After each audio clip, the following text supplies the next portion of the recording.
Give yourself up! I didn't do anything! One thing that Sylvester has, he's a great populist sense. He knows what the movie public likes to see and what they don't like to see.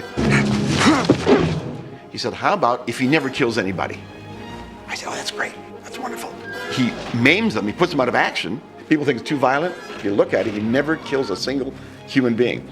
I could have killed them all. I could have killed you. Been telling you the law.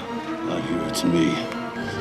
Don't push it. One person gets killed because of his own stupidity in taking off his safety belt in the helicopter.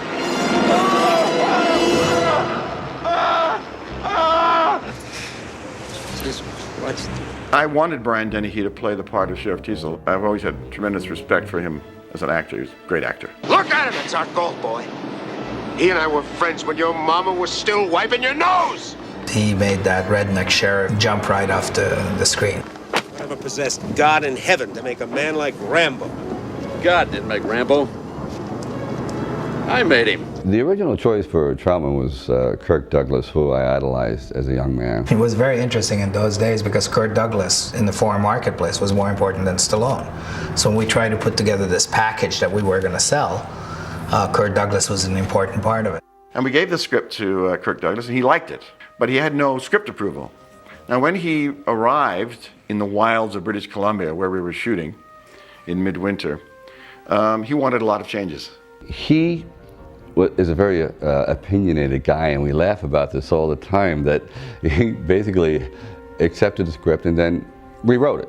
And not a bad, he did a good job, but it wasn't what we had agreed to do. There were some changes that were to be forthcoming, and I guess he felt that they weren't done to his liking, or they weren't done the way he thought they should be done. He goes, no, Rambo must die. Rambo must die. I said, I understand that, but not in this movie. Big revelation to people who don't know the novel. At the end, Rambo dies. Colonel Troutman, the man who created him, he's the guy that kills Rambo. I just don't think it should be done. It sends out the wrong message. I mean, every Vietnam vet who sees this goes, oh, the only solution is that death is the only thing that awaits us at the end of the tunnel, and I don't think that's the right way to do it. He goes, yes, but it's artistic. And finally, Buzz Feichens and I trudged with the script and said, Kirk, we want you to do it. Here's the script. Tell us yes or no. Well, the next day, all we know is that Mr. Kirk Douglas, because the pages come in and things like this, has his car waiting outside his trailer, jumped in it, went to the airport, and took the flight back to Los Angeles. I'm gonna come in there and fly you the hell out. I saw him years later, and he goes, you know what? My way was still the better way, Sly. It was artistic, but then again, it would have cost you about $1 billion, so maybe I'm wrong. If you listen to me, you would have been broke, but politically and artistically correct. I recall Andy and Mario both scrambling very hard to try and find someone to replace him. I got a call from my agent. It was late on a Saturday afternoon. The good part is they want you to play Colonel Troutman. That's the good part. The second part, they want you to start Monday. Richard arrived during the day. He flew up from Los Angeles. That night he was shooting. And he said, Ted, I don't know what I'm doing. I don't know where this character is going. You gotta just feed me line by line and tell me what I'm doing in this picture till I get caught up. Don't forget one thing. What? A good supply of body bags. And from there on, he became Troutman. Somewhere in this rugged mountain countryside, possibly above the snow line, shrouded in mist, the fugitive John Rambo is hiding.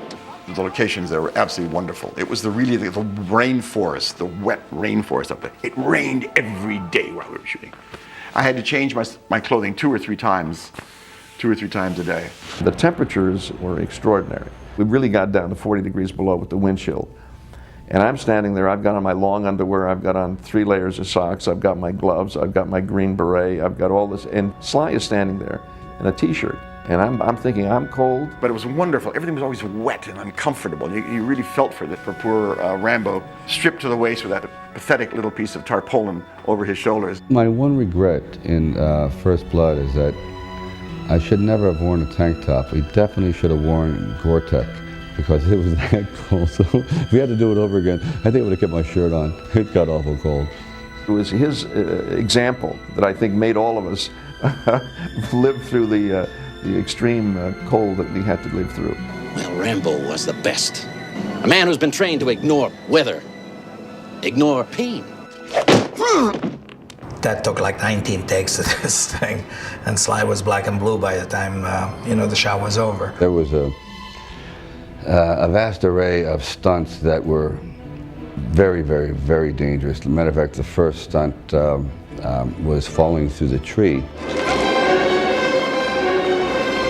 We had gotten it on the first take. We did 2 more takes, and I said, please, can we stop now, because it's starting to hurt. Of course, on the 4th take, I broke my ribs and bruised my spleen, and then began the saga of the constant journey to the emergency room all the time, getting sewn up here, breaking fingers, breaking this. 75% of what he was doing it. And a lot of the very difficult stunts he was doing. I don't want any more hurt! The other problem with Vancouver was that it's very dark in the wintertime, so it's very, very difficult to shoot there. I adored Andy Laszlo.